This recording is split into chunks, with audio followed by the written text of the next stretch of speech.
ସବୁବେଲେ ଆମମାନଙ୍କ ଠାରେ ବିନମ୍ରତା ଭାବ ଶାଳୀନତା ଭାବ ଆମମାନଙ୍କ ଠାରେ ରହିବା ଉଚିତ, ସମସ୍ତଙ୍କ ଠାରେ ରହିବା ଉଚିତ। Welcome to my channel. ପ୍ରଥମ ଥର ମୋ ଚ୍ୟାନେଲ୍ ଦେଖୁଥିଲେ please like share subscribe my channel. ମୋ ଚ୍ୟାନେଲ୍କୁ ଆପଣମାନଙ୍କୁ ସ୍ୱାଗତ। ଆଜି ମୁଁ ଶାଳୀନତା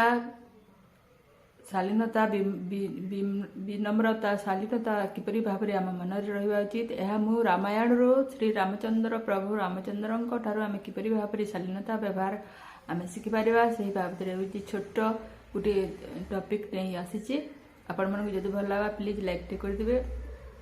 ଦେଖନ୍ତୁ, ଯାହା ସେ ଶ୍ରୀରାମଚନ୍ଦ୍ର ହେଉଛନ୍ତି, ପ୍ରଭୁ ରାମଚନ୍ଦ୍ର ହେଉଛନ୍ତି, ସେ ସବୁ କିଛି ଜାଣିଥିଲେ, ସବୁ ଜାଣିଛନ୍ତି। ସେ ପ୍ରଭୁ ଭଗବାନ, ତାଙ୍କୁ ସବୁ କିଛି ଜଣାଥିଲା, କିନ୍ତୁ ତାଙ୍କର ଶାଳୀନତା ସେ ଆମମାନଙ୍କୁ ଶାଳୀନତା ବ୍ୟବହାର କିପରି ଭାବରେ ଲୋକଙ୍କ ଠାରୁ ଦେଖାଇବା ଉଚିତ ସେଟା ଆମକୁ ଶିଖାଇବା ପାଇଁ ସେ କିପରି ଭାବରେ ଶାଳୀନତାର ବ୍ୟବହାର ଦେଖାଇଛନ୍ତି ରାମାୟଣରେ, ସେଇଟା ଆଜି ମୁଁ ଆପଣମାନଙ୍କୁ କିଛି ସୂଚନା କିଛି ଟପିକ୍ରେ ଆଣିଛି।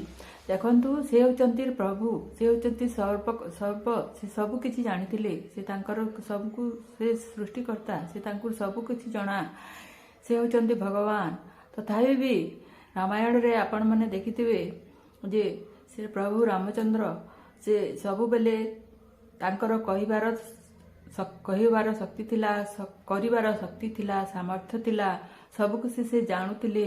ତଥାପି ମଧ୍ୟ ସେ ସବୁବେଳେ ଲୋକଙ୍କୁ ଅନୁରୋଧ କରୁଥିଲେ। ଅନୁରୋଧ କରିବାର ଶକ୍ତି ଥିବା, ଅନୁରୋଧ କରିବା ଯାହାଠାରୁ ଶକ୍ତି ସେ କରୁଥିଲେ, ସବୁ ସାମର୍ଥ୍ୟ ଥାଇ ମଧ୍ୟ ଯେ ଅନୁରୋଧ କରେ, ସେଟା ହେଉଛି ଶାଳୀନତା।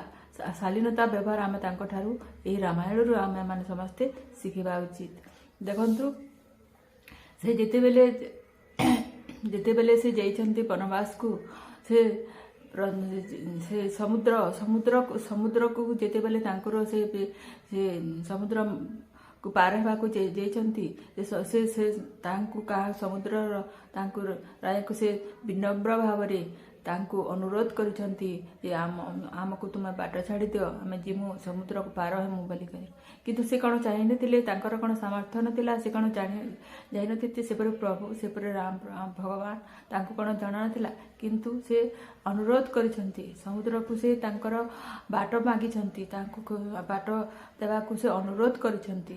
ଏଥିରୁ ଦେଖନ୍ତୁ ସେ କିପରି ଭାବରେ ତାଙ୍କର ସେ କରିବାର ଶକ୍ତି ଥିଲା, ତଥାପି ସେ ତାକୁ ଅନୁରୋଧ କରିଛନ୍ତି। ଠିକ୍ ସେପରି ସେ ଶବର ରଜାକୁ ମଧ୍ୟ ସେ ଯେତେବେଳେ ଡଙ୍ଗା ପାର ହେବାକୁ ତାଙ୍କର ଅନୁରୋଧ କହିଛନ୍ତି ଆମକୁ ତୁମେ ଡଙ୍ଗାରେ ପାର କରିବ କି, ଆମକୁ ତୁମେ ନେବ କି, ଯାହା ଆମକୁ ଅନୁରୋଧ କରିଛନ୍ତି ଶବର ରାଜାକୁ। ସେ କହିଛନ୍ତି ଆମକୁ ତୁମେ ପାର କରିଦିଅ ବୋଲିକରି, କି ସବୁଠାରେ ସେ ତାଙ୍କର ଶାଳୀନତା ବ୍ୟବହାର ଦେଖାଇଛନ୍ତି। ଶେଷରେ ସେ ରାବଣକୁ ମଧ୍ୟ ଅନୁରୋଧ କରିଛନ୍ତି। ସେ କ'ଣ ଚାହିଁନଥିଲେ, କ'ଣ ମାତା ସୀତାଙ୍କୁ କ'ଣ ସେ ଆଣି ନ ପାରିଥିଲେ? ସେପରି ଭଗବାନ, ତାଙ୍କୁ କ'ଣ ଶକ୍ତିର ଅଭାବ ଥିଲା?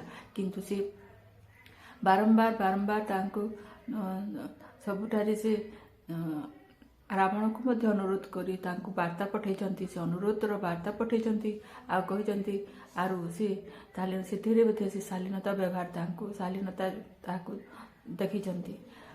କରିବାର ଶକ୍ତି ଥାଇ ମଧ୍ୟ ସେ ଅନୁରୋଧ କରିଛନ୍ତି।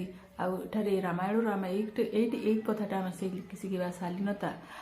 ଯେତେ ଆମେ ବଡ଼ ହୋଇଗଲେ ମଧ୍ୟ, ଯେତେ ପଦପଦପିରେ ଥିଲେ ମଧ୍ୟ, ଯେତେ ଆମକୁ ଶିକ୍ଷା ଥିଲେ ମଧ୍ୟ, ଯେତେ ଆମେ ଧନୀ ଥିଲେ ମଧ୍ୟ, କିନ୍ତୁ ଆମେ ଯଦି ମଣିଷ ମନରେ ଯଦି ଶାଳୀନତା ବ୍ୟବହାର ରହୁଛି, ତାହାକୁ ସେ ସବୁବେଳେ ତାହାକୁ ବିନମ୍ର କରିଦେବ, ତାହାକୁ ନମ୍ର କରିଦେବ। ଶାଳୀନତା ରହିବ, କରିବାର ଶକ୍ତି ଥାଇ ମଧ୍ୟ ଆମେ ଆମକୁ ଅନୁରୋଧ କରୁଛୁ ଆମେ ବେଲେ ସେଥିରୁ ଆମର ଶାଳୀନତା ବ୍ୟବହାର ସେଥିରେ ଆମକୁ ଆସିଥାଏ। ତେଣୁ ଏଠି ରାମାୟଣରେ ସବୁଥିରେ ଦେଖିବେ, ରାମାୟଣରେ ଆମେ ବହୁତ କିଛି ଏଥିରୁ ଆମେ ଶିକ୍ଷା ଲାଭ କରିପାରିବା। ସେ ହନୁମାନ ଦେଖନ୍ତୁ, ତାଙ୍କର ମଧ୍ୟ ସେ ସବୁକିଛି ଜଣାଥିଲା। ସେ ଚାହିଁଥିଲେ ସେ କ'ଣ ସେପରି ସର୍ବଶକ୍ତିମାନ, ତାଙ୍କୁ ସବୁକିଛି ଜଣା, ସେ ଭଗବାନ। କିନ୍ତୁ ସେ ମଧ୍ୟ ସବୁବେଳେ ପ୍ରଭୁକୁ ସବୁ କଥାରେ ତାଙ୍କୁ ଅନୁରୋଧ କରିଛନ୍ତି, ସବୁ କଥାରୁ ତାଙ୍କୁ ସେ ତାଙ୍କର ଆଜ୍ଞା ମାଗିଛନ୍ତି, ଆଉ ସବୁବେଳେ ସେ ତାଙ୍କର ଆଜ୍ଞା ପାଳନ ହିଁ କରିଛନ୍ତି। एठारू भी हनुमान को ठारू भी आमे यही शालीनता व्यवहार आमे रामायण शिखा कर शक्ति थाई तार सामर्थ्य थाई बल थाई जे सब बेले अन्य मान ठारू कम होता है अनुरोध करिथाए भिक्षा करिथाए आरु करिवार ताहाकु से निजकु केबे भी बड़ीमापन ताहाकर बड़ीमा देखेनी थाए यही कथा आम रामायण रू आम शिखिता आपण मैंने ये शालीनता व्यवहार जदि आपण मानक जदि भल लगला ताहले please like share subscribe my channel आपण मानक पुणी थरे एपरी वीडियो गुड़ाक नहीं पुणी थे आसबि आपण मान पाखक आपण मानक जदि मो भिडियोटी भल लगला मो भिडियो भल लगला ताहले please like share and subscribe my channel आउ थे प्लीज मो नेक्स्ट थे भिडियो आपण मानक पुणी देखा। जय जगन्नाथ नमस्कार।